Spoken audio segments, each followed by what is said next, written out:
October 17th. It's the last night of BLFC. I'm sitting in the bowling alley, keeping a friend company who has been sexiled from his room.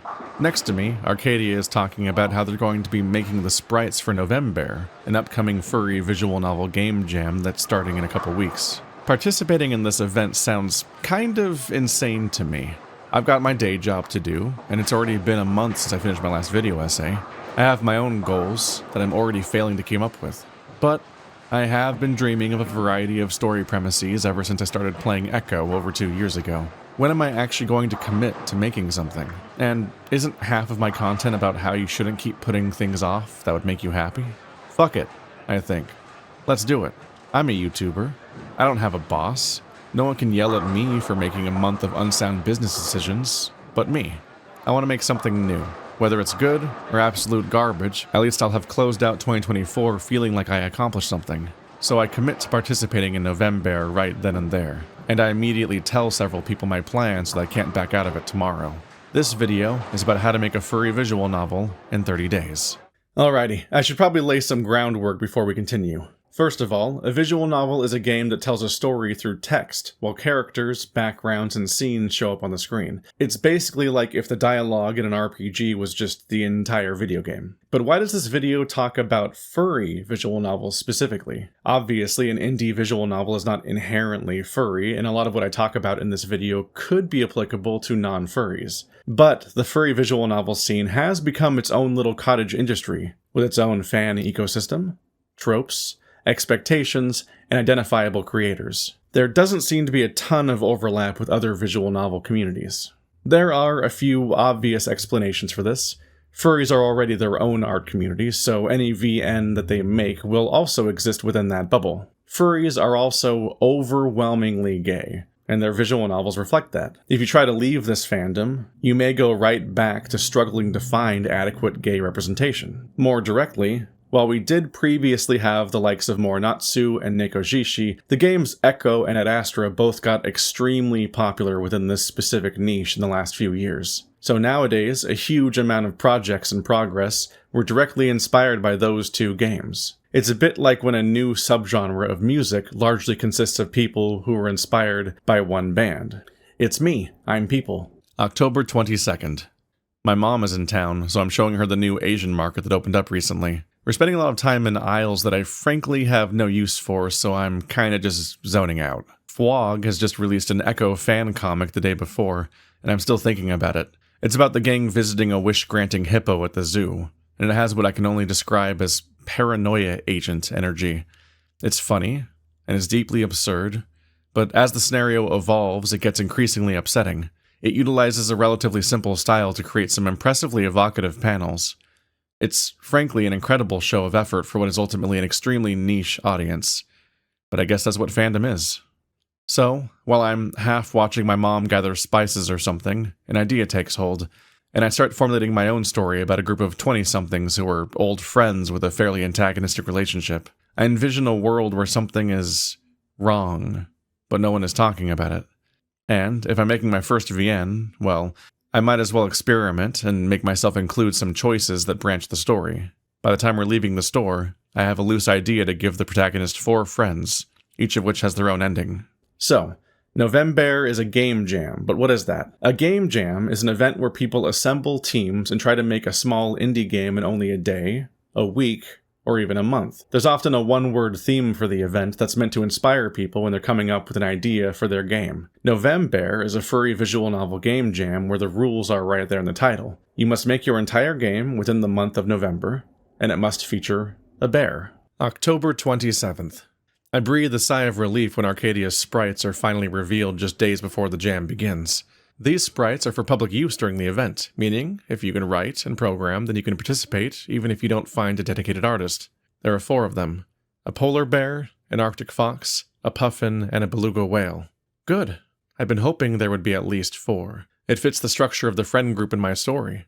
Now I'll just need to assign each of their personalities to one of these 4 faces. In keeping with the Arctic animal theme, I figure I'll make the protagonist an ermine. Probably because I talk with Rosefix sometimes, and they always seem to have me thinking about stoats. Anyway, the jam hasn't actually started yet, so, in keeping with the spirit of things, I'm not writing anything down yet. I'm just daydreaming. Okay, so I know I'm doing this whole journal-style narration about my experience, but given my platform, I knew that I had an opportunity to be a bit more helpful than simply recounting the specificity of what I went through. So I reached out to the people behind some of the biggest furry visual novels around, people who have been doing this for years now, so that they could lend their expertise as we go. I interviewed Captain Nico from Burrows, Jericho and Orion from Remember the Flowers, Red and Saberwolf from Glory Hounds, and McSkinny from Echo. What made you want to make a furry visual novel in the first place? So I've had a friend who was really getting into Echo at the time. This is like mid 2021. And in my mind, visual novels, or at least furry ones, were just kind of not safe for work oriented, like dating sims. And I took a look into it and I was like, oh shit, people actually do like somewhat serious narratives using this method of storytelling. So I was like, all right, fuck it. I'm going to dip my toe into it. I could tell a darker story than I'd be able to with comics and my current audience. Test the waters for the threshold of like intensity that people would be willing to put up with. I've been playing visual novels for a long time. I played Blackgate and Echo. Then I got talking to Howley and we became friends, and he asked me to help write some short stories. And eventually he offered to fund a visual novel for me. And it's kind of like my dream project. So that's been nice. I've always been into writing. I've always been into stories. Back in my college days, I used to write a lot. And then later in life, I also got into drawing. I was first introduced to furry visual novels by Red. Got started with Adastra and then later Echo. You know, this is a medium that brings two of those things that I love together, because I have a lot of ideas and a lot of stories that I want to tell. At the time, Red needed some help with getting Glory Hounds going, so I joined in from there, and that's kind of how I got started. Now I'm slowly starting to work on a few personal projects as well. It was the summer after COVID when we were all inside. I had read Echo and Adastra, and they inspired me a lot, specifically with how efficient the resources are, because you can just reuse sprites over and over again. It's like that seems like a worthwhile investment to try and tell a story, besides like a comic, which could be very expensive if you don't draw it yourself. So I thought it was a good medium to learn and try and tackle at the time. Well, it was because I read Echo, and before then I didn't really have a high opinion of furry visual novels, not for any particular reason. I just thought maybe at the time I thought they were like shallow. Don't like admitting that, but like whenever I finally got to read Echo and I finished it, I was like, oh my god, this is the best thing ever. I really want to work on a visual novel. That came to fruition probably like a year later. I didn't actively seek out to make a furry visual novel. I only considered myself a furry by the label of the term for a single year back when I was 15 years old. That said, Blackgate was the first visual novel I ever played, and it was also the first time I encountered a video game made with someone like me, a gay dude, as the target audience. Blackgate features a sort of Undertale-esque setup with a protagonist finding themselves transported into a town filled with monsters. Not exclusively of the furry variety, but mostly. The player is given a, frankly, absurdly large variety of characters and routes to go pursue, which is partially why the game is still not completed to this day. Echo started as a side project from Blackgate, though it quickly became its own thing under Howley, and I started working on it 2 years later in 2017. October 29th. The organizers of the jam seem to have made a bit of a scheduling mistake, because the jam has apparently started before November. Shit, okay, let's do this. Apparently the first trick to making a visual novel in 30 days is to actually have 33 days. I'm setting out on this journey completely on my own, so I need to plan this out. A month has 4 weeks, so let's say I spend the first week writing my story, the second week revising the script, the third week programming the whole thing, and then I just draw as much as I can during whatever time I have left. I don't actually know how to program a visual novel, but I've heard that Ren'Py is easy to pick up, so I'm just going to have to hope I can figure it out. I'm also pretty slow at drawing, but I'll do my best. Since the jam provides public sprites, I'm just going to use those. But a good visual novel also adds illustrations, called CGs, to give impactful moments the weight that they deserve. You can kind of think of CGs as the 2-page spreads of visual novels. Due to their comparative rarity, they make the scenes that do have them much more memorable. So, I'm not going to try to make my own sprites, but if everything else comes together, I want to draw as many scenes featuring those characters as I can, so that my biggest story moments really land. This gives me an incentive to get a playable build of my game done as soon as possible, because any time I have left over is time I can spend drawing even more CGs to make my game as good as I possibly can. As far as backgrounds go, my story is set in a mall, so can I just go to the Modesto Mall at night when it's almost empty and just take pictures? Is that legal? Either way, before I can get to any of this stuff, I need a story, which means I'm going to need to write. As you can probably tell from how infrequently videos come out on this channel, I'm really bad at writing anything quickly, but we're dealing with a deadline here. This is my writing chair, by the way. I find my PC much too distracting to write at, with all of its pesky internet access and social media feeds and Discord notifications. Unfortunately, the rest of my house is occupied, which means even more distractions. And most third places that make for good writing destinations have been systematically removed from the United States as a concept. So here I am, back turned, just feet away from my computer while it renders videos for my other channel. I never sit in this chair correctly. Anyway, I'm on a timetable here, so I commit to a story structure as quickly as possible, because that'll give me a framework for everything. I'm focusing on 4 different characters that each have their own ending, so it's mathematically intuitive to just split the party in half, twice. That's 2 choices per playthrough, stay or leave. That's a nice and simple choice. So I'll come up with a conflict that leads to people leaving, and then you as the protagonist have to make a snap judgment of which faction you're sticking with. But damn, that means that I have 4 characters to juggle at once at the beginning of the story. What are their personalities like? How do I give each one a voice that contrasts against the others? Ideally, if I hid their names, you'd still be reasonably able to identify who was speaking. At least, that feels like a good standard to set for a character. But I don't have the luxury of developing them for years as my Tumblr OCs. I need results now. So, I decide that I'm going to write my story backwards. Yep, the whole thing, scene by scene, in reverse chronological order. I'll write one ending at a time, intentionally contrasting each one against the previous one, exploring completely different personalities and themes. And then, I'll write the middle of the story tree, where my characters are in 2 separate pairs in the aftermath of the big story split. Right, the split. I need a conflict. Honestly, what I need is a Flynn. An asshole. I'll just call him Rage for now. Okay, by the time I reach that point, I should have figured out what the group got in a fight over. And then, when it's time to write the hardest part of the story, the introduction, I'll already know where each character's going to end up, so I can write them all with that in mind. Easy bake archetypes. I can do this. What is the very first thing you ended up working on? Very first thing was like the initial outline of the story. I had like the beginning set and the ending set still. The middle has meandered a little bit. Right after that was finding a suitable artist. I thought that could capture the character ideas that I had at the time. Worked on character designs with close friends. Well, I'm primarily an artist, so the first thing I wanted to nail down was the aesthetic, promotional material, so people could get a vibe, and then the sprite work. But this was when I was naive, and I didn't really know anything about like putting sprites together. I've never worked with a team before. Thankfully, the way that I made the sprites worked out, but like, you know, I could have totally fucked myself over. The project lay dormant for a while because Howley offered to fund it, but I didn't want to like impose. But then I ended up talking to Starfish, who is our main artist now. He offered to do some concepts for me that I could show to Howley for free. I remember even some early sketches that you had that you just paid for out of pocket when the species weren't really decided on yet. That was before Star even joined. November 2nd. Holy shit. I actually did it. I wrote 1 ending per day. I actually kind of feel like I can do this. I have my characters, though none of them have names yet. We have Rage, who is short-tempered, impulsive, and tries everyone's patience. There's Control, an anxious, non-binary bird who is more knowledgeable than the others, but has grown to see that insight as a burden. Lust will be the titular Novem bear, so why not use him to play with the audience's expectation of romance and explicit content? He desperately doesn't want to be alone, so he's the most hurt when the group splits up. And then we have Sloth. She'll be the character you get if you choose to stay twice, so I'll make her the character that never moves at all. She's the protagonist's oldest friend, the comforting choice. There has been one wrinkle, though. I don't think Rage is actually going to cause the split, even though that's the whole reason I created his character. I just haven't had any ideas. Control, on the other hand. Do you think that choices are important for a VN? Honestly, I don't. No, I don't think they're necessary.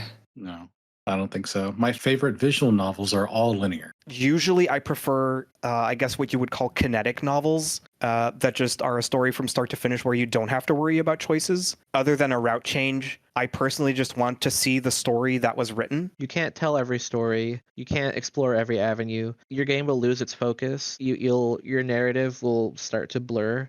Choices give the player agency, which is nice, but that doesn't always fit every kind of story. Choices work better for games that have more blank slate protagonists. Like every option has to make sense for your main character to want to do. I would much rather see fewer choices with a larger impact than way too many choices that have no impact at all. Also, if your choices lead to a bad ending, make sure that the player has an idea of what they did wrong and they can easily go back to the choices to fix it. November 4th. When I wake up, there's a message waiting for me on Discord. It's Fwog, the guy who made the Echo comic a few weeks ago. He says that he's impressed by my storytelling abilities and wants to do all of the art for my VN. For context, I have a separate YouTube channel called Null Playing Games where we play tabletop RPGs while presenting the visuals in the style of a furry visual novel. I actually first heard about Fwog because he drew my favorite fan art ever of my character Argo from Deadlaws. We've never spoken before, but here he is. Apparently he drew some of the most iconic CGs in all of Echo, which are too spoilery to actually show, but you'll know what I mean if I say that it was this one and this one. Oh, and he's worked in the anime industry. This guy wants to draw my game? Just like that? Out of the blue? The first thing I can think to say is that he doesn't even know what my game is about. I had been planning to do this entire thing alone. In fact, I was already thinking about making this very video, so I kind of felt like pulling off a solo project would prove a point about how doable this all can be. But it's not like I'm going to turn down an opportunity like this one. That would be insane. So I guess now this video is actually about how furries like to come together to make cool shit. November 4th, 6 hours later. I am immediately having a crisis of faith. This guy is way more talented than me, and I feel like it's now my responsibility to make sure that this project is worthy of his art. Just writing the game doesn't feel like it'll be enough. I need to step up the production value somehow. So I reach out to Jeremy, aka the YouTuber Red Means Recording. He's a professional musician who owns more synthesizers than I do underwear.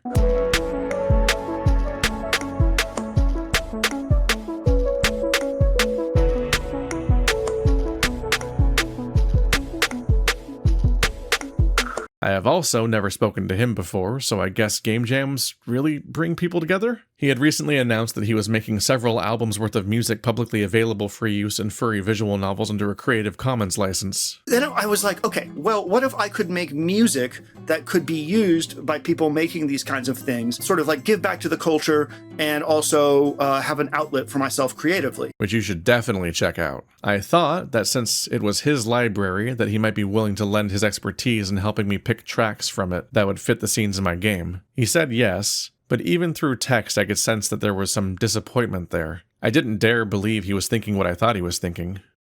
Did you want to make a whole new soundtrack for my game?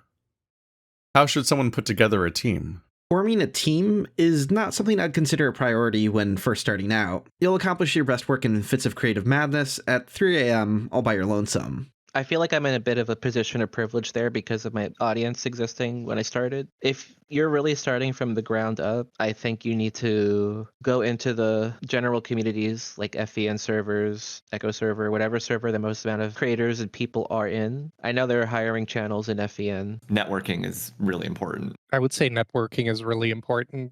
For sure. Most people in the community are pretty available to just talk to directly if you have a question or want to ask for work, but others are quite elusive. It really just depends on the person. So it's a fair amount of just put yourself out there and just keep trying and try to make connections. It's not what people ever want to hear, but it's the truth. They want that like, oh, hey, you worked with this person. Can you give me Hallie's phone number? It's like, If they're interested, it's important that contracts are signed, sorting out the rights of the work at time of hiring. There are plenty of templates available online for commissioning. November 5th. It's the United States presidential election. Harris versus Trump. I voted, and just like in 2016, I let myself believe that there was no way the country would actually want this guy in power. Things aren't looking great. November 6th. Okay, fuck. Why did I think that being responsible for a second industry professional would make things less stressful? I guess I'm the leader of a team now. I never saw myself getting into this position. In fact, I've repeatedly made life choices to specifically avoid being in this position. Well, if I have my own artists, that does mean that I get to have my own characters, so say goodbye to Arcadia's sprites. They did a great job on them, but of course I'm going to make up my own cast if I can. My gut instinct is to try to give them all species that are native to North America. So Controlled becomes Edgar, a pigeon. Lust becomes a brown bear named Val. Sloth is now Nomi, a bat. Yes, that's the name of the trans hacker from Sense 8. I wanted to make Rage a moose because those guys are massive and seem pretty terrifying, but Fwog was feeling hippo? We ended up landing on him being a goat. Oh, and he works at Best Buy now. His name is Charlie. I'm glad that character design gives Fwog something to do in the early stages, since it feels unfair to have him draw any actual scenes until my story is finalized. Speaking of which, my story is technically complete today. It's 11,000 words long. I'm not sure how I did that. I have never written this much dialogue in my life. Tomorrow I'm going to go through it again to revise it, and then I'm going to put it in front of as many of my friends' eyes as I can. Where do you go for feedback on your story? Once my build is done, me and a group of close friends will go play it in a private server and run through it, catch typos. I'll get their feedback. You want to gather as much feedback as you can during the writing process and not after. Get beta readers. Me, as someone who isn't as nearly as experienced as writing, can give him my honest feedback and tell him like what I like and don't like. If you have a big enough team, make sure that your document or your project is open for them to read and give feedback on. That's what we have with Glory Hounds. We have a couple of friends who are part of our inner circle. They'll usually have access to our story ahead of time, and sometimes they have tips for something that might not work. Obviously, in our case, since we write together, we talk about what might work and what might not work, and sometimes we have differing opinions, which also helps. November 7th. Kamala Harris has conceded. Donald Trump will be president again. I don't really know how to process it. 86% of LGBTQ+ people voted for Harris, not out of loyalty to the Democratic Party, nor because we particularly like her, but because her opponents openly threaten us, and support for them emboldens the worst people in the country. There's an overwhelming sense that we've been betrayed by our friends, our family, and our community, who have either chosen not to hear our concerns, or have deemed us to be acceptable losses amid dubious claims of economic growth. A lot of my friends have gone offline indefinitely for their own sake, and many of those who haven't are speaking in outright apocalyptic terms. I'm wondering whether I'll experience having my right to get married taken away for the third time in my life. I regret committing to this project. I keep saying in my videos that as queer people, if we keep waiting for the right time to exist, then we'll never do anything, and we'll never thrive. But today, I'm a hypocrite. I'm lonely. I'm scared. I am both creatively and emotionally drained. No one is going to hold me. And all I want to do is get shit-faced and stream Satisfactory. November 8th. I wake up after a night of too little sleep to a series of messages from Fwog. He had been sending me early sketches of scenes for my story all night. I can't stop staring at them. The surreal neon glow of the gang's hangout, the starkness of the abandoned mall, and the unraveling reds in the convenience store at the end of the world. My story feels real. It's actually happening. I guess I'm getting out of bed today after all. I'm running on fumes, but I go through with my script revision. There's a wrongness in the world in my story's setting. I've avoided describing it directly. It's simply wrong, and it's red. Today I find myself adding the narration. It hasn't been the same since early November. Ka picks up on the line the moment he reads it. I guess we have a title now. Since November. November 9th.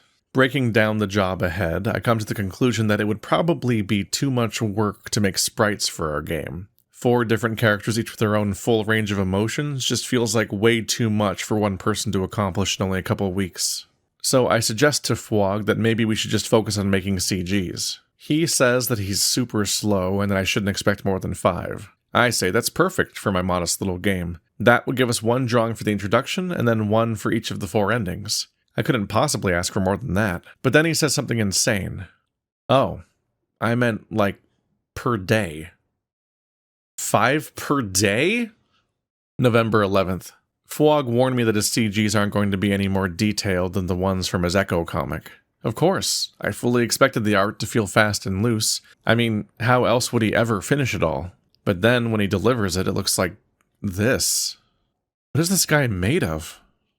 How do you choose which assets are worth making for each build versus what's best left for the imagination? So I'm kind of a psychopath, which is what I've been told by my friends mostly. Before I know it, I'm suddenly at like 80 CGs, and I'm like, how did I get here? Well, I need help. So I don't think I'm the one to ask about prioritizing assets. In regards to like a visual novel, I think rather than having a bunch of paragraphs describing an object, it would be a lot easier just to have a picture of the object to not waste time on it. I think that's when a visual is important. Cost. I try to keep things cheap, and I may request a full sprite set with variations of expression and posing for the main cast, but will limit minor characters to just a single pose with 1 to 3 expressions. So I've recently come under fire for wanting to give like even like side characters that you probably won't see again sprites. So I love giving all characters sprites. You definitely don't need to do that. I feel like I want the world to feel a little more lived in, which would require there to be faces to be seen. But then the problem has come into some fans will be like, why does this character have a sprite? Does that mean they're like important later on? Surprisingly, people get upset about that. November 12th.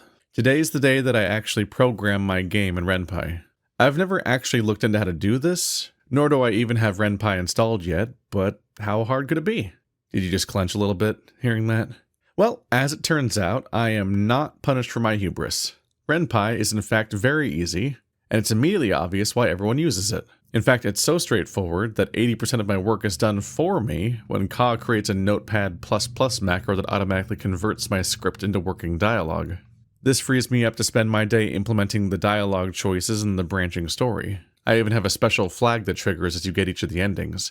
Once you've seen them all, a unique epilogue plays after the credits. Wow. It turns out that when something is designed to do exactly one job, that job becomes really easy to do. You can program a visual novel. I promise.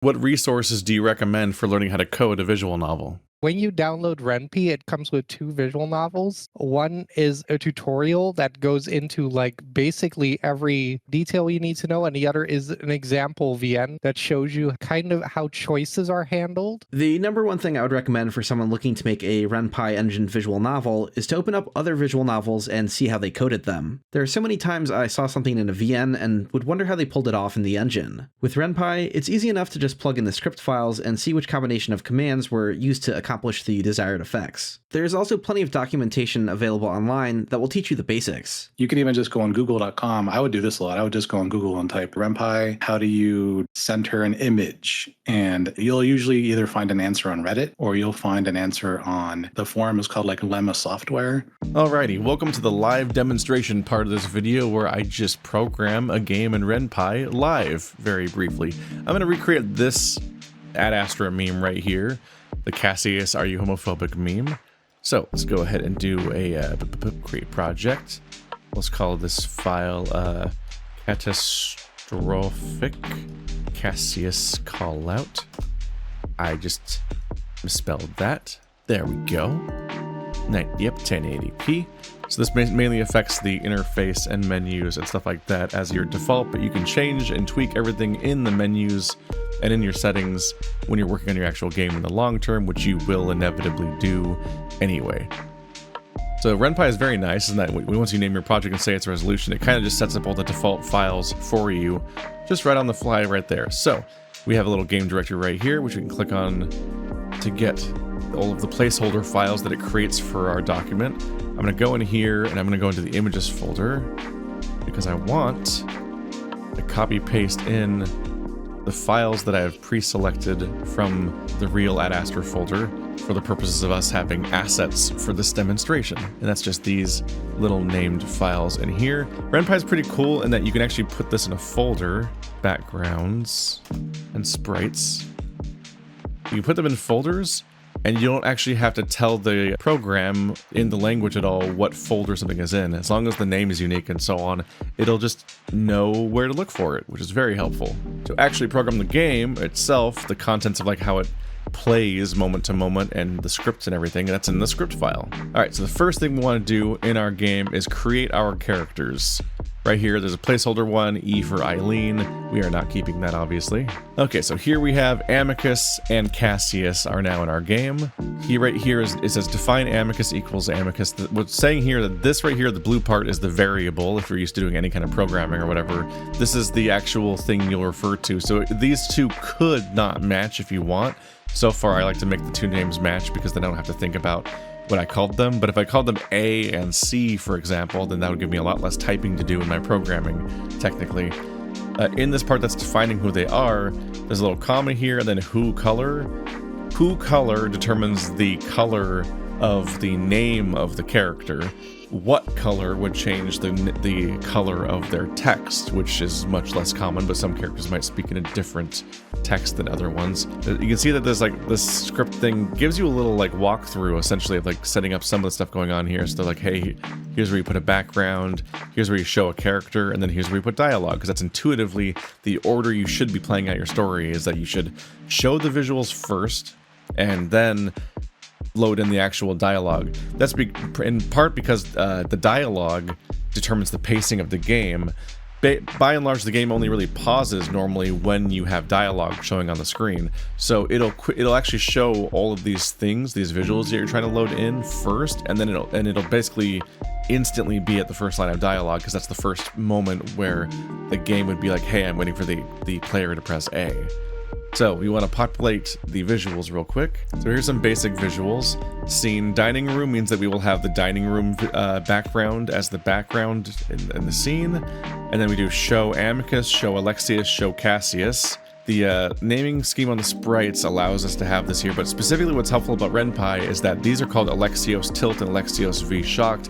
They're both defined as Alexios, and if you're using default settings and whatnot, Ren'Py just understands intuitively that that's the same character, which is very helpful. So you can just do show Amicus angry, show Amicus Alexios V Shocked, show Cassius scared, then just say at left, center, and right to say where they should be on the screen. And you've already set the 3 sprites in their locations. But because of the fact that it keeps track of the characters based on the naming scheme of the files, if I show another Alexios sprite, it'll remove the previous one, which is very helpful. So you don't have to manually remove them each time that you show a new one, because it knows that they're the same character and that it should hide the previous one. Dialogue is very straightforward. You type in the character's name, or whatever you put in this blue part specifically to represent that character, which you can abbreviate if you would like to, and then just in quotation marks, actually type in what the dialogue is. And then if you want to have it be on a new line of dialogue where it like clears the text and shows new text, you simply do another line of it. Next, I just thought it'd be a nice touch to calm everybody down, so I'm going to show Cassius Paw and show Alexios Tilt, because that's the sprites of them not being panicked anymore from the initial jump scare that happened. Cassius will then have a little ellipses as he processes what just happened, and then he starts talking. You should always show the visual first, then the dialogue, because the visual loads instantly and the game only stops at the dialogue, so you want to have the visual first. So here he starts talking, so it shows this visual for the part where he starts talking, where he goes, I am gay.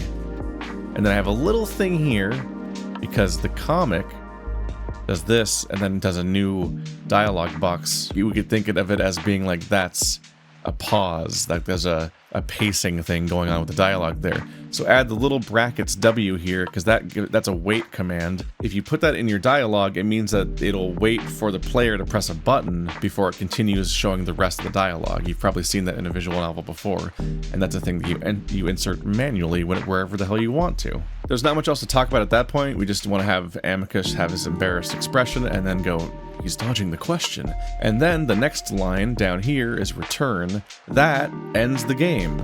The return will send you back to the title screen, and that's by default just sort of ready at the bottom of Ren'Py. So this right here is basically the bare minimum for a functional game. That's how easy it comes together. Like, I just did this in a few minutes. So let's launch the game now. One random extra parentheses. There we go. So the game's launching. Start up. Cassius, are you homophobic? I am gay. He's dodging the question. November 13th. Now that the scenes are in place, it's time to finally talk to Jeremy about the music. He wanted a full list of the major scenes of my story, along with a description of the kind of emotion I was trying to convey in each one. I do just that, and before long he's responding with terms like neoclassical and city pop. I have no idea what he's talking about. I am immediately apologetic that I'm, well, me. I think your VN may have been one of the most ambitious for this particular game jam because you had multiple paths and each path had a specific vibe. And so I wanted to know from you, and this is getting back to your question, how do you approach somebody if you want music from them? It's sort of a top-down kind of thing for me. And I don't know about other musicians, but I need to know, what is it that you want people to feel? That's it. And from there, we can kind of start to drill down into more specifics. You said that you didn't know what different types of music without words were. That's okay. In a best case scenario, we could have a bit of a mood board before going in. I think mood boards apply to music commissions as well, not just visual and video commissions, because that gives us a sense of sort of where the client, in this case you, where their head is at and what we can do as musicians to meet their expectations, but also still be creative. If you want to change the direction of a piece that you've commissioned, the best thing to do is to get on a call or someplace like in real time where you guys can listen to the music together and you can say, here, this is the part that I felt wasn't quite getting there, and here's the best way that I can describe it. If the person who you're commissioning from has the ability to share their actual workstation that they're making the music on so that you can solo parts and maybe mess with them in real time, and you as the client have the bandwidth for that, that would be great. Otherwise, you have to do your best to describe the issue. And that's really about sort of listening to the piece and trying to name what you hear, even if it's not necessarily the right name for what it is. So you may hear a brass sound and think it's just, a boir, and that's fine. Like if you say boir, and it sounds like boir, then the musician is going to understand what you mean. If it's a total wash, sort of like they got it wrong completely, then my take is the communication leading to that draft wasn't correct. And that's why I try to ask as many questions up front and really try to nail down what it is that you're looking for. With our project, we didn't have time for that. If this was a more like professional paid kind of gig, we would have had a shit ton more communication up front. November 14th. Jeremy sends me a soundtrack. Not a song, but an entire OST.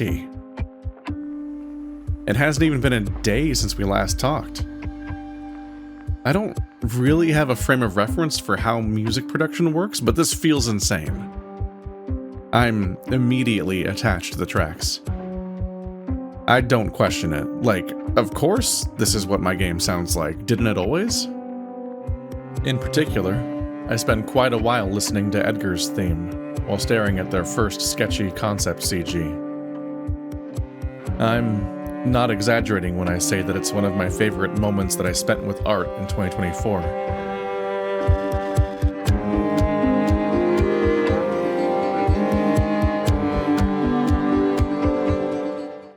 What goes into leading a team for this kind of project? When it comes to leading a team of people, the most important thing is leaving your channels of communication open. What matters is communication. Communication. If you're really bad at checking messages, you need to work on that. If you're really bad about deadlines, you should probably reconsider offering your services to a project with scheduled updates. Trying to understand people's schedules, what their limits are and what they want to do. If you have a really big project that is super ambitious and has like a ton of little, I guess, cogs, you could say, it will probably also be a good thing to have something like a Trello and keep track of like what parts of the project are done and which ones are still in production, stuff like that. Sometimes things just fall through, and that is also something that you have to be prepared for as a team leader, is to adapt to the situations at hand. I always say you should avoid working with your friends on something that makes money. Having that added, like, this is my livelihood or income, can really turn a little problem into a super stressful one that could test the limits of your friendship. So I recommend working with people who are like your peers, but not necessarily your best friend. As the lead, there are certain responsibilities that fall onto you, and you do have to just accept that. There has definitely been times where I have neglected certain things or have forgotten certain things that have hurt team members in the past, and there's no one to blame but myself.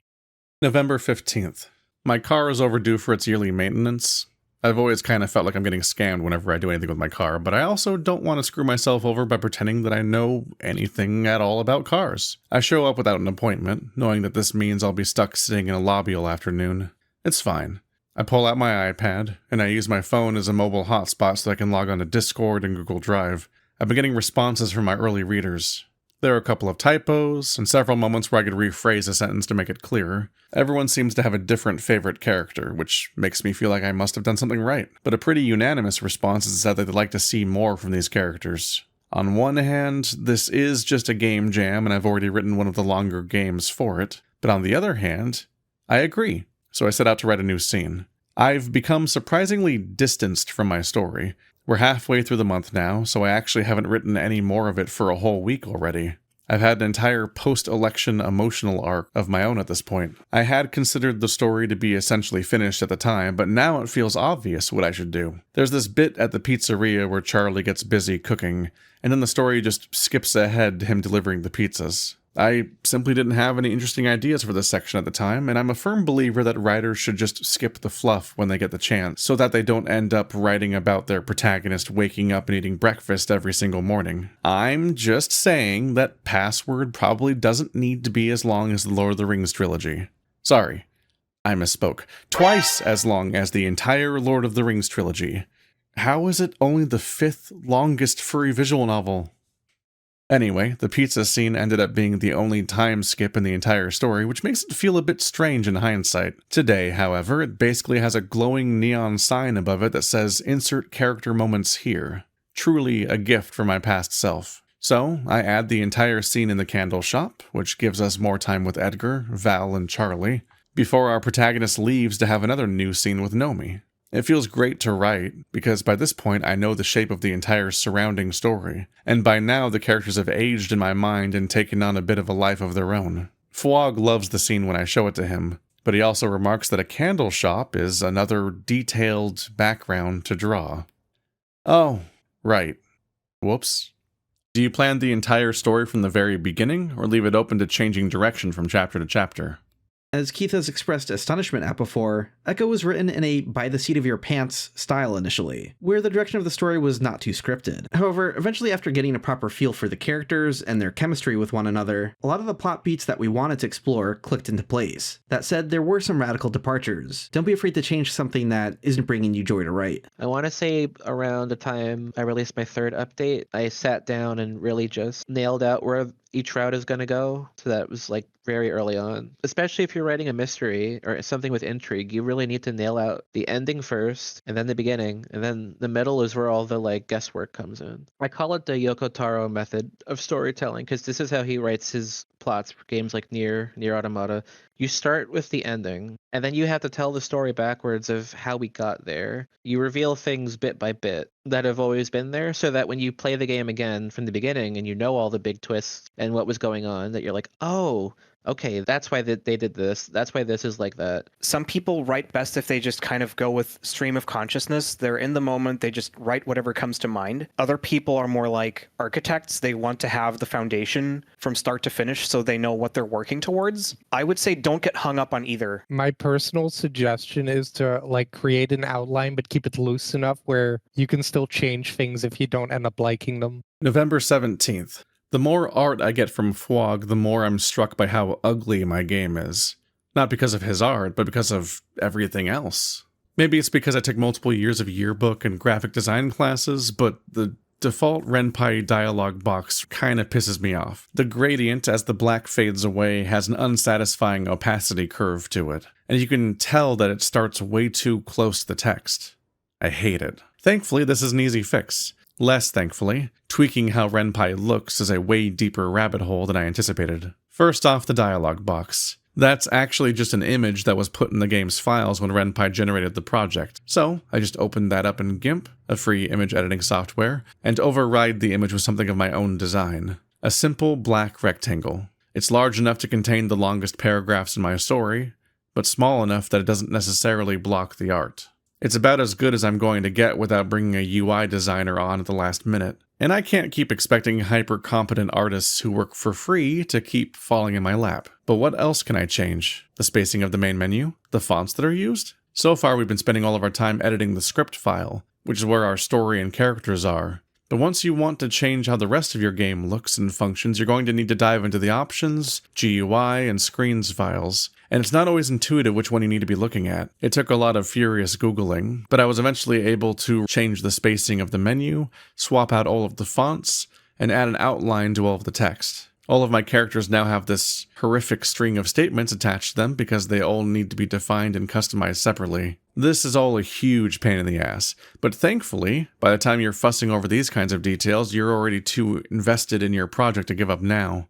And hey, it does lead to me discovering that you can do this.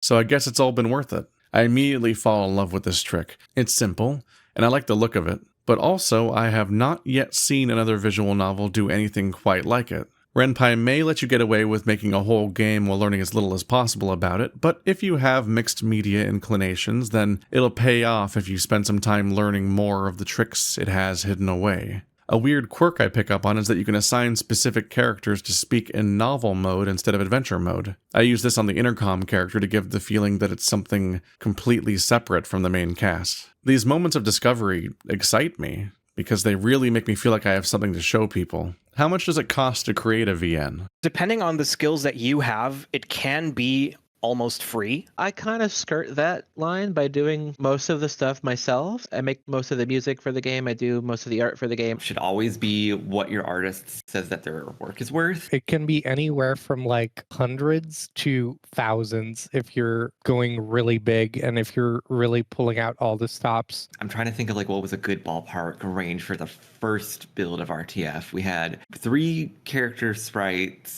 coding I did myself, and an editor. It was probably about $500 to $600, something like that. At the beginning, Jericho didn't have any like custom music. The Patreon grew and we were able to afford more assets. So then we hired on a couple additional music composers, and RTF now has its own custom soundtrack. Now that we can afford it, we're like slowly backfilling older chapters and adding new art, like new CGs and possibly new sprites. Remember, the Flowers only had 2 CGs and 5 builds. I used to have to rewrite scenes because I'm like, wait, I don't even have an expression for him to say something like this. So I had to like change it to be more snarky or something. Let's say each sprite has 5 emotions and 2 sets of arms and 2 outfits. You know, about 50 images that somebody has to draw for you. And they're on a deadline. Take your favorite furry artist commission prices and punch that into the calculator and figure it out for yourself. It's not going to be cheap. VNs get cheaper to make the longer that you go, but the initial cost is probably going to be around $1,000. November 19th.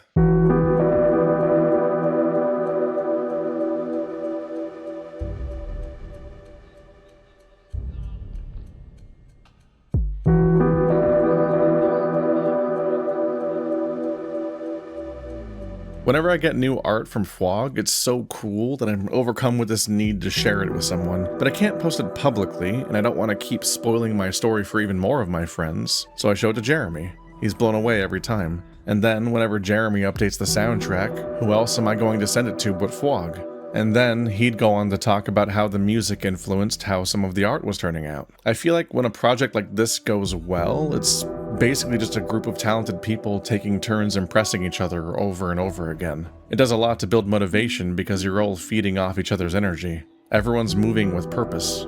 Even as I'm writing this now, a month later, I'm thinking about how much I want to experience that again. I do admittedly feel like the weak link in this project. I'm working with an anime veteran and a career musician, but I've personally barely written any fictional stories before, and let's be honest, most of it was anonymously submitted porn. But this is infectious. Being 3 artists working on one thing together, asynchronously, there's a rhythm to it. It's like you're living at a time where every day matters. While you're doing the work, you know that you're going to remember that week. November feels like it's lasting forever. But what did I even do back in October? I had been there the whole time, but it's like I sleepwalked through it. All that I know now is that I want to have more months that I'm proud of. How do you maintain the motivation to keep moving forward?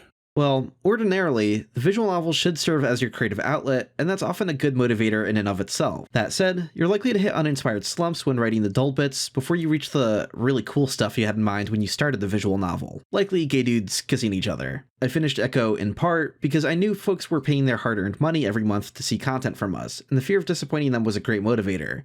So, yeah, fear. Fear's my final answer. I'm not going to sugarcoat it. I had somebody in my life who was in the scene who, when I brought up the idea I was going to make a project, didn't think I was going to amount to anything and like kind of tore it down like from the very beginning. And I said, you know what? Screw you. I'm going to do it anyways.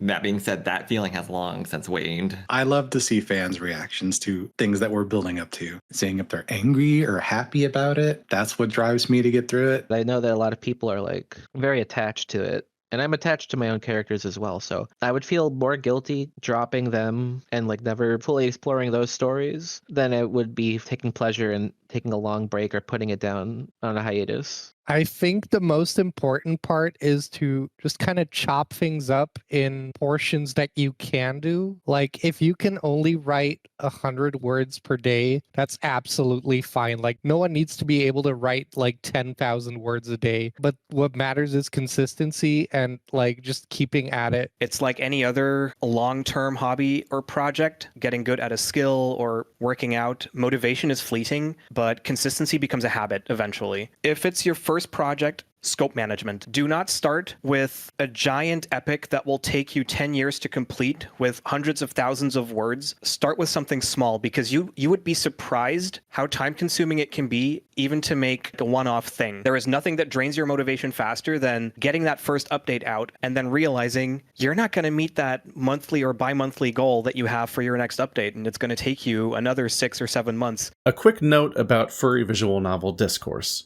Furry visual novels are overwhelmingly written by and for gay, allosexual, cis men, which isn't all that surprising since furries are overwhelmingly queer and the gender split does skew pretty heavily towards male. I mean, if you attend a furry convention and just look at what people are wearing, it looks just like any other gay event, if it happened to be sharing a space with a sports mascot meetup. All are welcome, but they're certainly a dominating demographic.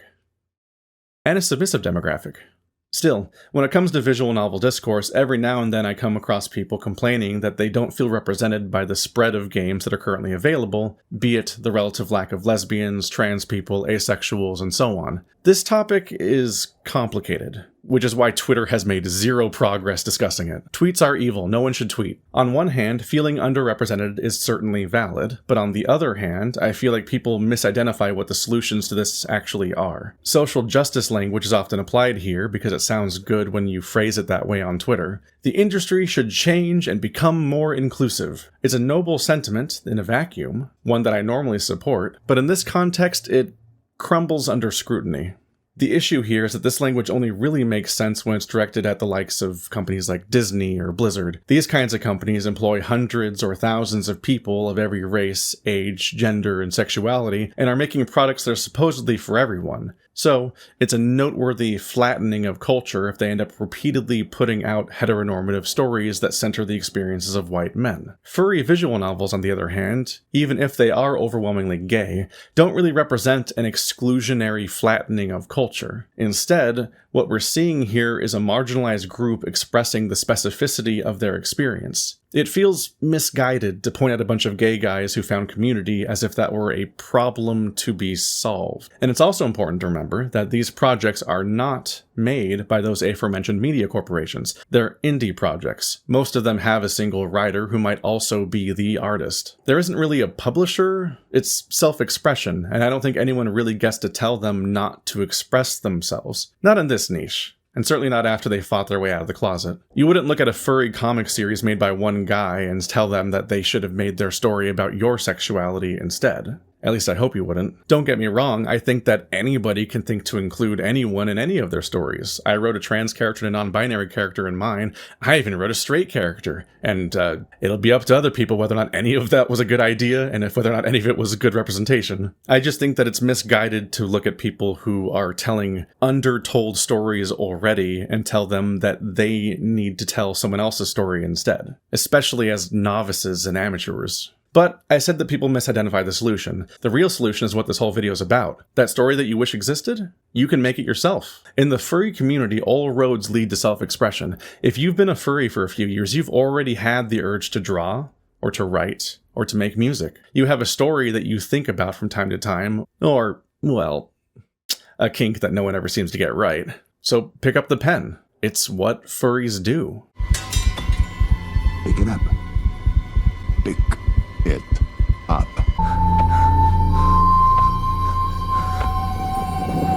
Well, furries also commission a lot of art. That's the other side of the coin. If you're not going to make something, then the best way to be the change that you want to see in the world is to find whoever's already doing what you want and support them. That's how you help ensure that they stay around, especially in today's awful climate. What's the biggest trap that you see beginners falling into? Don't make a visual novel with the expectations of getting money or popularity or renown. Do it because you want to do it. I think it's the best way to be happy with the project. The biggest problem is probably the ambition that some people have for their first project. It's rare to see a furry visual novel that gets completed, as many are passion projects, and passion has a tendency to flicker away when the grinding realities of consistent work set in. Keeping things small at first might be for the best, like limiting the number of routes. I'd say the biggest trap I see beginners falling in is wanting to do too much based on what other visual novels with more resources are doing. Everyone wants to have a visual novel with 4 distinct routes that all have unique writing, unique characters, unique locations. And the thing is, if you do that, you're going to be stuck to your project for at least a year. Just consider that Echo took like 5 years to complete. Start small. Start with a game jam, if that's what it takes. November 21st. It's sound effects day. I need some good crashes and meaty thwacks to sell some of the more violent moments in my game. I'm mostly browsing the BBC sound library for hours and hours, but Jeremy also comes in clutch when I can't find anything that fits. Programming a sound cue is extremely simple, so it really just comes down to being able to find the right one. I'm also experimenting with how we use our music. There's actually a lot of thought you can put into this stuff. For example, do you just have certain songs loop for the entirety of their scenes, or do you use music more sparsely so that its introduction or absence feels more impactful? I abuse the hell out of a trick where a violent crash or emotional outburst causes the music to cut out, which makes the moment feel shaken or awkward. Similarly, every time a song starts playing, it might be communicating something. Did we change locations? Is the music diegetic? Has there been an emotional shift in the scene? Sometimes I feel like a genius, and other times I feel like I'm in way over my head. From where do you source your free assets? I think it's called Free Music Archive. That's where I get some music from other VNs that I work on. If you want free photography, at least you can use Pexels. Back when I was working on other Echo Project stuff, I would look on Pixabay, which is a website that has a lot of stock photos that are free to use with no attribution required. For music, there are a couple of options. In Echo Project, we use a website called Storyblocks that just has a lot of songs and sound effects you can use. Also, Kevin MacLeod is a good source of Yeah, music for a lot of people. Like Kevin it's MacLeod, almost a bit of an in-joke in some communities. The only free assets I use are, I believe, Watson's text tags that he made. Glitchy text or like text that wobbles up and down, stuff like that. That's all free. Alrighty, Ren'Py tutorial part 2. We got another thing to cover here, which is today we're going to cover a choice. How do you add choices? It's like the primary form of gameplay in the vast majority of visual novels. Alright, so where would we add a choice to the dumb comic thing that we did? Probably right here, over here where Cassius pauses for a moment. Then he's about to respond in some way. But so that we know what to actually type in that choice, let's go ahead and set up our labels really quick here. So we'll call this one label I am gay, and we'll go down here to label to moi.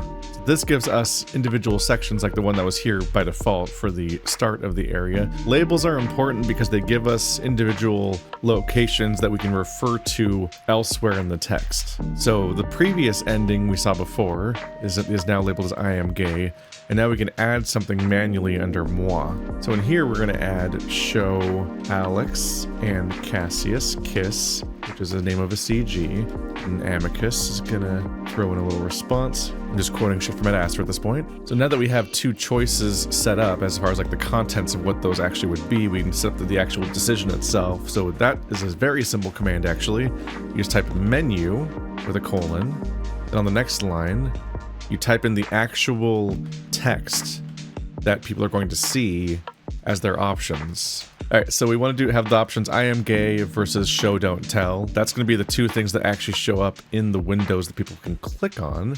And then in another indented line, we add a little jump command. The jump command tells the program, hey, we're going to go to this location in the text if we reach this command for any reason. And we're going to do jump I am gay, because that's the name of the little section down there. Make sure you got colons after each line. Then for show don't tell, we're going to do jump moi, because that's the little colon down here. When it changes colors, that's a good indicator that you've typed things correctly.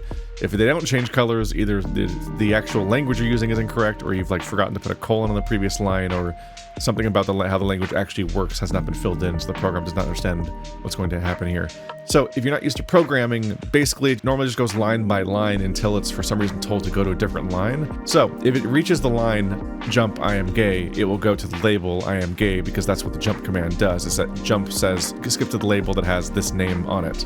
And they even helpfully highlight them if you click on them so you can tell that it matches and everything. But the thing about this is you're choosing these two options as a player. So if they click show don't tell, then the program never reaches jump I am gay, so this won't trigger. That's the branch. That's how the choices are possible. The program just reads the program line by line, hits menu, gives the player these options. Then if the player clicks this option or that option, then the line under it executes, which makes the program then skip to the matching label. It's very, very consistent. It's the thing that can be confusing about programming, but it's also the thing that can be very refreshing about programming, is how mechanical it is and how it is just a dumb machine following instructions. But speaking of a dumb machine just following directions, what's going to happen when it reaches the end of this section? You've made two parallel paths that it's going to skip to and not read both of them. If we click I am gay and then finish this right now, what's the program going to do? I'm pretty sure it's going to then start playing the next choice, because there's nothing stopping it from doing so, because it just will continue to the next line. So what we want to do then is do label ending, and then we're just going to add jump ending to the bottom of both choices. This tells the program that when it finishes reading these lines, it then jumps to the ending. In our case, it's the ending. In your case, it could just be any kind of next chapter or section of the story. It's just making sure that we join the split, if that is the goal. Because if you don't join them again, then the implication is that you're going to do like a big route split or something at this moment, and the whole story never plays out the same way from here on out, like Echo. But it could also just be that, you showed this outcome or you show that outcome, then you go back to the original story and like it continues on like normal. But in our case, we're just going to have the return command in here to end the program. So you go down the beginning part, you reach the choice, you see this scene or that scene, and then it goes to the ending. Let's go test this. Hello, once again, catastrophic Cassius call out. Cassius, are you homophobic? Blah blah blah. I am gay. And then ta-da. This is testing. So it worked out just like it did before, except it was a choice this time. And then you click show don't tell instead of I am gay, and Paul. We get the CG of them making out because they're like, oh yes, they're gay. Amicus. Also, Cassius is homophobic, so not really an answer, honestly.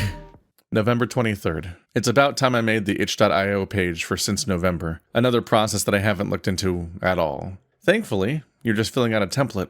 Itch.io does want you to upload your game after all, so they're not going to put any roadblocks in your way.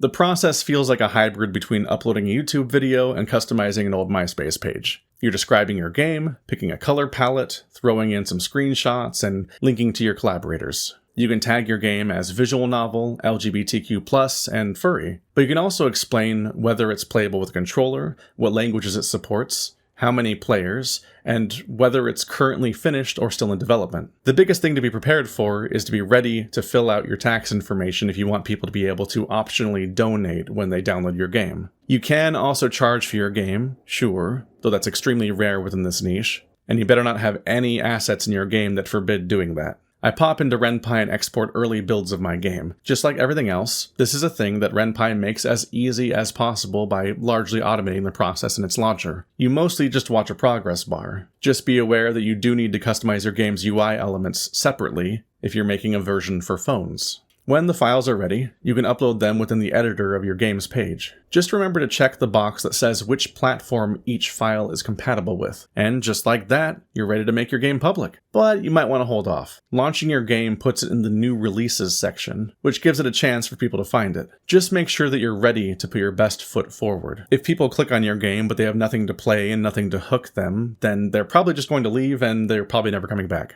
How do you advertise and run a Patreon to support the development of a VN? Spend your money on one really eye-catching piece of promotional artwork that tells the viewer what this game could be. Use that as your big advertising campaign to get people to go to your Patreon, and make sure that you have something to deliver when people click on that link and go to your Patreon. Make sure there's something there that they actually want. Consistent updates seem to be what drives consistent engagement. I would also advise people to make a separate account for their visual novel and not advertise their visual novel on their personal account, just to keep that separation of personal space and professional space. And definitely add a link to your Patreon in your visual novel itself. They're only going to support the Patreon if the product that you get from it is something they're actually interested in. So you have to make a really good first impression right away. Yes, you need a hook if you want people to get interested in your project and to join your Patreon. Do not promise more than you're willing to do in terms of rewards. As tempting as it might be to have a $50 tier where everybody gets a free sketch. Do you actually have the time to do that? Yes or no? Make sure you know all of this before you start promising things. The fans of your project, they very much appreciate communication. Communicate your progress. Try not to leave them in the dark. If your project starts getting big enough, remember, taxes are a thing. You're going to have to start taxing your income from Patreon. November 26th. I am so goddamn restless right now. The deadline is fast approaching, but the game isn't done. I already wrote it, already programmed it, already set up the page. The sound effects and music are all in place, but the art is still being worked on. I've never experienced this before. I'm used to working my ass off when a deadline is approaching. I'm going to do just that when I'm making this video. I never really did group projects when I was in school. Sure, I would be assigned a group, but then I just did all the work myself. So I don't really know how to resolve this dissonance I'm feeling right now, where my project is due soon, but I don't actually have anything to work on. All I know is that I'm thinking about it all the time. What is the biggest bottleneck in production when you're trying to finish a build? More advanced coding thing. Let's say there's a segment that has music synced up to images. That could take a whole day just to get that one thing sorted. It depends on the build. Sometimes it's waiting on assets. Sometimes it's getting the time to actually put it all together. Sometimes we'll have assets ahead of time and we're still fine-tuning the writing. Even last night, I was with a friend for a couple hours on a build that we've been waiting to release, and we've been combing it for a long, long time. Whenever Remember the Flowers started out, it was actually coming out very frequently. But then we've reached a point in the story that required a lot more assets. So I would probably say it's the assets that will sometimes take us a long time, or take a build a long time to come out. November 28th. I'm about to have an unusual Thanksgiving day. Instead of having plans with family, I'm meeting up with Jericho from Remember the Flowers, who has flown to California on the behest of Paw Print Press. We're welcomed into a Bay Area apartment where I hang out on the couch and catch up with Jerry while we wait for the turkey to cook. The couple that lives there has 2 computers set up in the living room, both of which have a program open that I now recognize as the code editor for Ren'Py. We are surrounded by prototype merchandise for Cooper, the most recognizable character in Jerry's game. I guess he's here to approve of the designs and take product photos for the store. I'm struck by the thought that this might be the ceiling for success within this particular niche fandom. No one's making a killing off of their visual novel project, but the guys who make the merch for everyone's VNs? I guess they're not doing so bad. Do you make a living off of your VN, or do you have a day job? I have a day job. Yeah, me too. If you put together all the money I've ever made on Glory Hounds, it would still not add up to a single month's salary. So no, I have a regular office job. I'm a translator. Visual novels, they're a passion project. It's a nice little extra every so often, but I'm a graphic designer. I have a full-time job, though when I started work on Echo, I was unemployed and living with my parents. I would try to hide what I was writing from them, but I accidentally sent a picture of Leo to my dad's printer, and he kept asking me who the Fox guy is. I said he was a sports mascot. I do artwork on online full time. So yeah, this project and then my other comic stuff, those two Patreons are my main income. No, it's not common, and I don't recommend anybody try to do this for a living. For the love of God, please. If you have a college degree, please use it for something. The amount of people I've had who would be like, "Oh, I'm so jealous that you're making a living off of doing artwork," and I'm like, I never said I was making a great living. I'm making a living. They think I'm making a lot more than I am. Your favorite VN creator is probably not rich. I do not make a living off of my visual novel. I do have a day job, and even just recently I asked to move to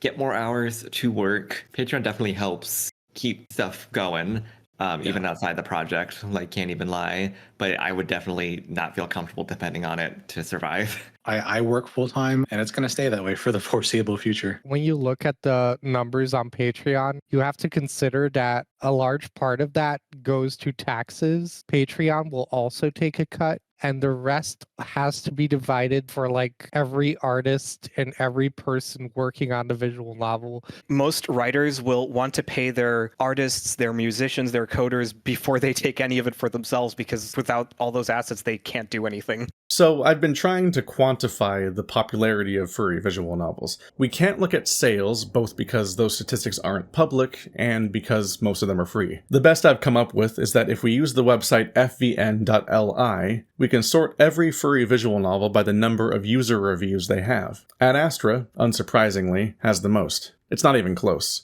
3,200 reviews. Whatever other popular VN you might be thinking of, they probably have about 1,500. This is a fascinatingly low ceiling for the genre. Like, I cover indie games for a living over on my Let's Play channel, and I'm genuinely struggling to come up with an analogous example for my library. And yet, despite the comparatively limited reach of Ad Astra, you can get Amicus merch from Paw Print Press, Artie Chicle, and even Huff Aromas. That's right, you can smell like Amicus. Amicus has a coffee flavor. I own a fan-published Ad Astra zine, and I have been in the same room as a lovingly crafted, art-accurate silicone replica of Amicus's wolf hood on at least 3 separate occasions. It is immense. How did Cassius get so jacked? He has a condition. Hell, my video about this tiny indie game has 500,000 views. And I don't even have to tell you that there are literally thousands of pieces of Ad Astra fan art floating around on all channels of furry social media. There is Ad Astra discourse. If I have to hear about Stockholm Syndrome one more time, I'm drawing vent art. Someone should draw Beauty and the Beast and Amicus, and they can just... any way you choose.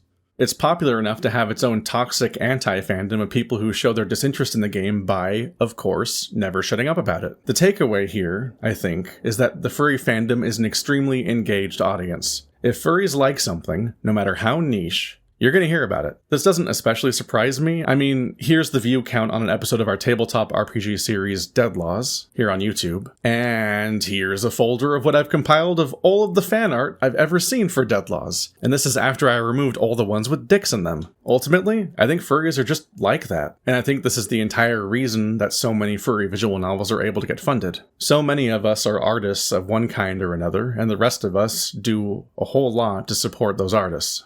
November 30th. This is it, the final day of the jam. I implement the last of the sound effects, do another pass over the script. I even have a timed credit sequence now, set to music and everything. Unfortunately, the art isn't done. We have all of Nomi and Val's routes, but the moment the player steps outside, things get sketchy and sparse. There's a lot of temporary art and long stretches where I don't have anything especially relevant to show at all. But the deadline for the end of the jam is fast approaching, so I packaged the latest build of Since November, give it a little play test on my PC and on my phone, and upload it to itch.io. People can read the entire story, at least. We'll call it version 0.9. Sure. I hit publish. Oh. Now that made me nervous. I don't want to just sit here and stare at my PC all day, so I put on a jacket and walk a few blocks to the nearest gas station to buy a beer. By the time I get back, people are already raving about it in the replies. I'm both exhilarated that anyone is excited about my game, and kind of gutted that they've managed to blow through the last 30 days of my work in the last 30 minutes. It's going to be a while before I can try to figure out what the consensus is surrounding my game. But for now, I have a plane to catch. December 8th. Okay, that was a disaster. After being so diligent about showing up 2 hours early for every flight for years, I somehow managed to mix things up and arrived at the airport when my plane was already boarding. I couldn't wait for the shuttle, so I just parked as deep into the parking lot as I could get, grabbed my bags, and ran from there. I have no idea how I made it. But here I am at my third Midwest Fur Fest, now the second largest furry convention. I'm at a panel where a bunch of people are fully voicing scenes from Glory Hounds and String Zero. The host points me out in the audience, and I shrink in my chair. Oh, that's gonna come up later. Sure enough, the moment the panel is over, there's a whole line of people waiting to meet me. I never really get used to this. All year long, I'm nobody, but in this room, in this niche within a niche, I'm almost upsettingly recognizable. All because of a video that I made 2 years ago? I'm handed a Cooper sticker that's sprayed with his Huff Aromas scent. Yeah, I guess that tracks. I like to go to these panels because, frankly, I know almost everyone involved at this point. I've sung karaoke with them, I've fought for precious hotel room bed space against them. At FWA, I was served a drink called Amicus Bathwater, which had lavender in it. There's a lot of community surrounding furry visual novels. A lot of the creators know each other and work on each other's projects. Guest artists bounce from game to game, contributing individual CGs. And there's a lot of people who only met each other because they hung out in the same fan discords. When you're a furry, there are a lot of avenues to finding community, because community is what furries do. But the most effective route I've found is to actually make stuff, create queer art. It's why Fwog and Jeremy were willing to work with me, because of Deadlaws and my essays. A lot of the connections that I've made over the last few years were because I was a fan of someone's work, and then it turned out that they were also a fan of me. Is there anything you'd like to tell people who are looking to make a visual novel that we didn't get around to talking about? Don't try to make Echo 2. Don't try to make Adastra 4, 5, and 6. Make your own game. Take an idea that you have, make something that comes from the heart. Do not try to jump on the success of something. Even if you're inspired by it, you will inevitably end up copying it or making a worse version of it. I think you can aspire to be like your favorite writer or your favorite artist, but do recognize that in the end, they're just regular people just living their lives. They don't have like supernatural knowledge or anything. Yeah, don't put them on a pedestal. They might also have a whole bunch of personal struggles that they're just not comfortable sharing online. And like life gets messy sometimes, right? People get sick. There's family drama. There's stressful work situations, psychological issues. And that's all just me. Be aware of your limits and how far you should or can push them. Be nice. This is a community. We're here to help each other. I tend to steer away from really putting out my opinions on certain like projects or like any projects that I'm reading. Just be mindful that we're all around each other. People will hear about what you say. Yeah, be kind. Just do it. Seriously, if you have a unique idea in your head and you want to gather folks' eyes on it, visual novels feel like the best medium to do so in. I know so many friends who write hundreds of pages worth of traditional novel content that gets very little attention, or try to make full-on video games that bring their idea to life, only to spend months just trying to get a walking animation working correctly. Visual novels are the happy middle ground, where if you have some interesting-looking characters, often helped by decent art, and an enticing premise, people are going to click on your game and check it out. Writing from the heart also helps. Put your biggest fantasies, deepest fears, and most painful traumas into it. You'll be amazed at how therapeutic it is to see strangers connect with common human experiences such as these. December 19th. Perhaps the most depressing of the Novembers, since November follows a borderline superficial brand of nihilism that is more annoying and embarrassing than moving.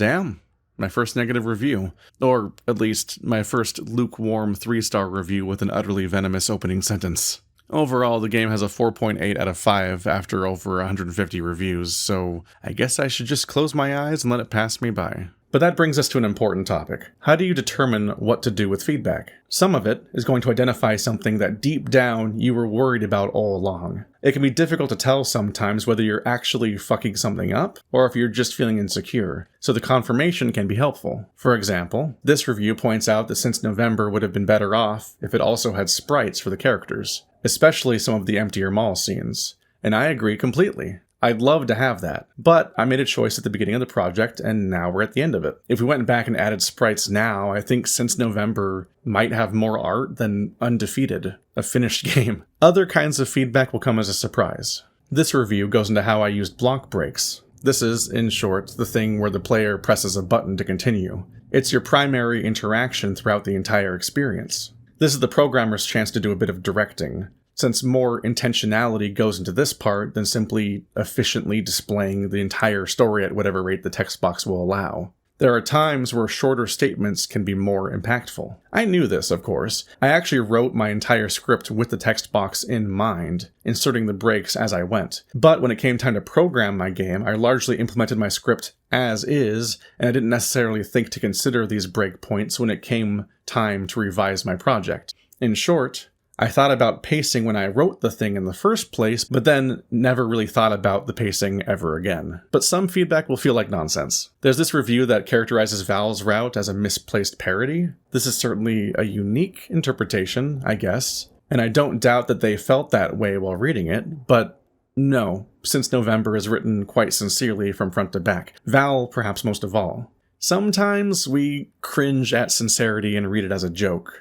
We fail the furry test. People have unique insights to share, but they also bring with them their own biases, pre-existing opinions about the creator, or even the particular mood that they're in that day, and that can produce some strange results. Remember that you have a goal that you're working towards, your creative vision. That's why you're making something in the first place. You have to judge for yourself. Does the feedback feel true? And if so, does incorporating it help you reach your goal? I will say that there's also such a thing as bad positive feedback. Just because someone likes your story does not mean that they understand it. I feel like the furry visual novel equivalent of this interaction comes in the form of dedicated Discord servers. These are spaces where superfans conglomerate to the exclusion of everyone else. Because plenty of people like a thing, but what kind of person chooses to make a story a part of their online presence in the long term? When you have a space where people are self-selecting like this, you end up in an echo chamber. And that's before you get into all of the kinning, shipping, headcanons, and the 50-chapter AU about the guy who died before the story even started. It's like the difference between someone who plays Fortnite because they like the gameplay versus the guy who buys every single battle pass and spends all day in the game because that's where they socialize with all of their classmates. Sometimes engaging with fandom obscures art rather than clarifying it, and that tends to be when the original intent of the work ceases to be important for their purposes. Don't get me wrong, creators are very thankful for their fans. In fact, these communities are largely how these stories get funded in the first place. But multiple writers have confided in me that they try to keep their distance from these spaces, partly because of messy parasocial stuff, but also because the feedback they provide ranges from unhelpful to incomprehensible. How do you assess which feedback to listen to? Well, I don't go on Reddit, that's for fucking sure. I would say that the most valuable feedback is from other creators that also write. If they have something to say about your story, because they know what it takes to make something, and the criticism they give you will be very constructive. You know, your fans are obviously an essential part of your readership, but I don't think they necessarily always have the game as a whole's best intention in mind when they're giving feedback. A lot of it is like, well, I want this game to be made more for me, which isn't helpful. I want feedback from people that I trust to give good feedback from. I very rarely look at like comments or the Discord for like feedback because sometimes it's not constructive. Public feedback is tricky because you have to take into account that a lot of that feedback you're getting is from people who don't know how the rest of the story is going to play out. Take public feedback in stride. Don't take it personally because I know you will run into a lot of negativity sometimes when you're looking at public comments about your work. Check various Discord servers, Reddit, itch.io, and Patreon to see what folks are saying. It can be fun to watch people go full game theory on recent builds and trying to piece together what things mean, or what sort of memes spring up from folks making fun of certain elements of the writing. TV dinners, chunt, an astonishing amount of mpreg. We definitely revised different parts of Echo over the years based on feedback, which is just part of the process. Examples include Jenna getting pissed off at Flynn for saying f, Sydney kissing the other wrestler in his fantasy, and the ultra hot and steamy lovemaking scene between Chase and Leo, which now just fades to black.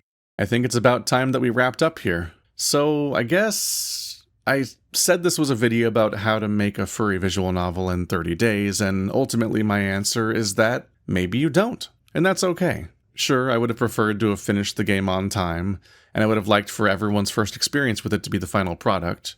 But perhaps the best thing about game jams is that they don't actually matter. There's often no prize or reward at the end, and in November's case, the submissions aren't even officially ranked. No. Game jams feel more like a psychological tool than anything, a community-organized dare. Make something. Right now. Just do it. If you manage to keep working on your project through the entire thing, then, well, you're going to be more invested in your game by that point than you are in the jam. In fact, I know a few people who set out to participate in November and failed to turn anything in, but they're still plugging away at it to this day, so is that really failing, then?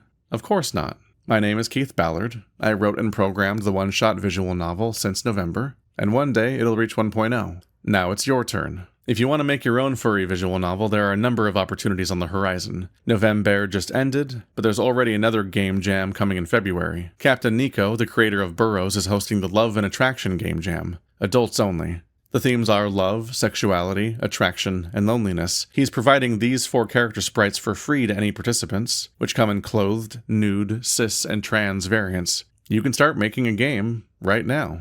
And if you're finding this video late, keep an eye out for this year's May Wolf, which I assume will continue its annual tradition of being hosted in May. Or just open up Ren'Py and go to town, if you're someone that doesn't need any of that extrinsic motivation. With how things have been going lately, I feel like it's more important than ever to continue making queer art. Tell your stories. You never know who might need to hear them. You can find my visual novel, Since November, over on itch.io. It's completely free to play, it's for adults only, and it should work on PC, Mac, and Android devices. I try not to spoil it, since I know that this is the first that many of you will be hearing about it. If you love it, try to learn from it. And if you hate it, try to make something better than it. There will be links to everything that I've mentioned in this video in the description. On my Patreon, you can listen to the full version of each interview that was featured in this video. Many of them are nearly an hour long, so there's a lot of content to get through. Patreon is the only reason that I can make YouTube videos for a living, so the support really does go a long way. If not me, I recommend considering what other queer artists you might choose to support. I fear that platforms are going to become more hostile to us, as the people that have been put in power increasingly call for discrimination against us. But, above all, take care of yourselves. We have to outlast this. Please keep living. Take solace in the fact that the oldest men in the world don't stay that way for long. See you next time.